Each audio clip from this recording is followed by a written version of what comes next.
You guys think he should have paid for my kids' dinner? I mean, I only have 4 kids. What's the big deal? Going on a date with a man and then expecting him to pay for meals for your children is wild.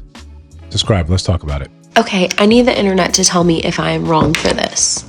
So I went on a date with a man and I asked him if after he was finished paying for my dinner, if he would pay for dinner for my kids who were home.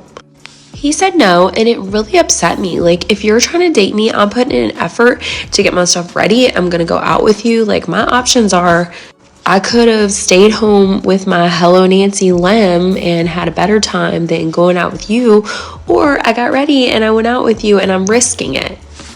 Like, I don't know if you're going to be a good guy or not. I don't know if I'm going to have fun with you. At least I know if I stayed home with my Lem, I would have had fun, no matter what. So now this just has me rethinking, everything about dating. Like, maybe I just need to stay home with my Lem from Hello Nancy and, enjoy my time. That's probably better than dating anyways. You guys think he should have paid for my kids' dinner? I mean, I only have 4 kids. What's the big deal?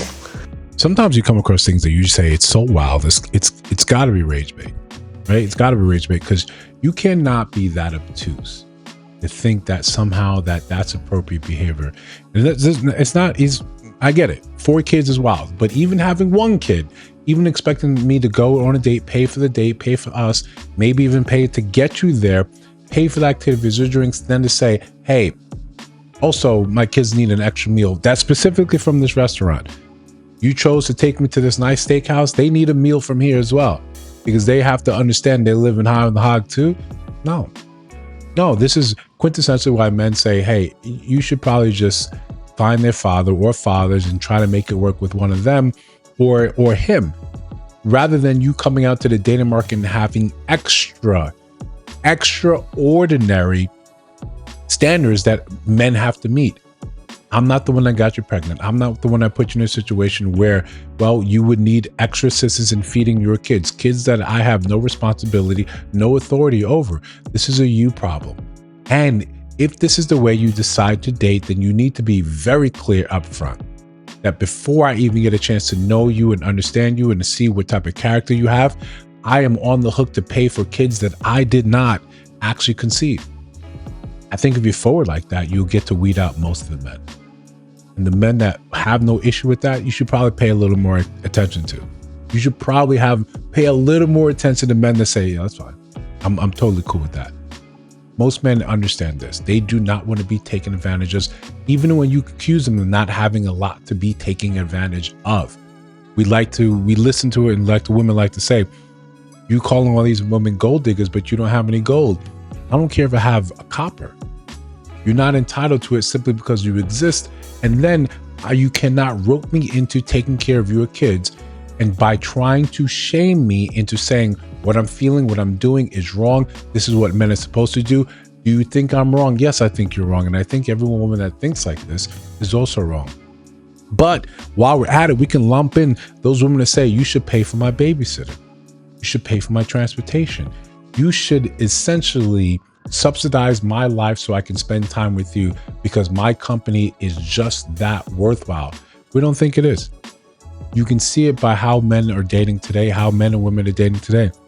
When you see women constantly complaining that men are not coming up, not approaching, they're not planning dates, they're not doing all these things because a lot of them are saying the juice isn't worth the squeeze, especially when the economy takes a turn.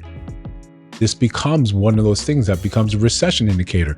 People not dating, people not going to restaurants, people not spending extraneous money to do things to impress a woman that clearly does not like you. And let's be clear, a woman that's saying that you have to pay for or you have to jump through these hoops is subtly indicating I'm not really attracted to you. Because someone that I was attracted to, I'd be so afraid of losing them by putting them through this inane hoops, this inane rigmarole, that they would just get up and leave. Because the man that I actually am attracted to, he understands boundaries. He understands, no. You want me to do, no. He understands that clearly. This is what we get wrong a lot of times as men, because I understand it. We grew up thinking that appeasement was the name of the game. Appeasement was the name to our heart, was the direction to our heart, rather than understanding, hey, you being confident to say, I don't think we're right for each other. Or no, hey, I want you. No, that's fine. we have that understanding. No, I don't want to do that thing that you want me to do. I'm fine walking away from this in its entirety. That has to be the law of the land for a lot of us men. This is how you avoid the gold diggers. This is how you avoid the ones that are posed as otherwise are saying they aren't gold diggers when they truly are gold diggers. And this is also helps you understand. If you have to jump through 36 different hoops to get on a date with her, to pay for this, to pay for this, that's not someone that's interested in you. You cannot convince someone, you cannot lead with your wallet to convince this person that they actually should be attracted to you, that they actually should like you. The best thing you can do is say, hey, great, thank you for the experience. I'm going to get out of here. And by the experience, I mean simply that you sat down and talked to her. Listen, before we continue, like, comment, subscribe, hit that notification bell so you don't miss new uploads, you don't miss new random lives. If you get any type of value from the channel, from the posts, from the lives, from the daily videos, subscribe to the channel. That's one of the best things you can do to help this channel along. Besides that, listen, we just always want to call out and look at things like this. The shaming tactics in order to get men to adhere to certain behavior, to make it seem like this is normal. It's normal for you to be in a dating market with 4 kids. Again, we hold that it's just sipping maybe rage bait. But you know so many other people that maybe it's not 4, maybe it's 2, maybe it's 3. And maybe they seriously have this opinion that you're supposed to now go above and beyond to do the things for them that they say they require. It's a requirement that they suddenly developed later on in life. Is not something that was a requirement that got them the type of man that got them pregnant. But you now have to be responsible for decisions that were made in absentia of you.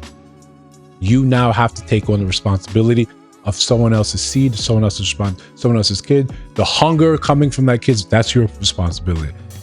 And now you wanted to impress her, so you took her to a nice restaurant. Now she's looking and saying, let me order 3 or 4 different more meals. And they look at you and then you say, well, I don't want to lose her.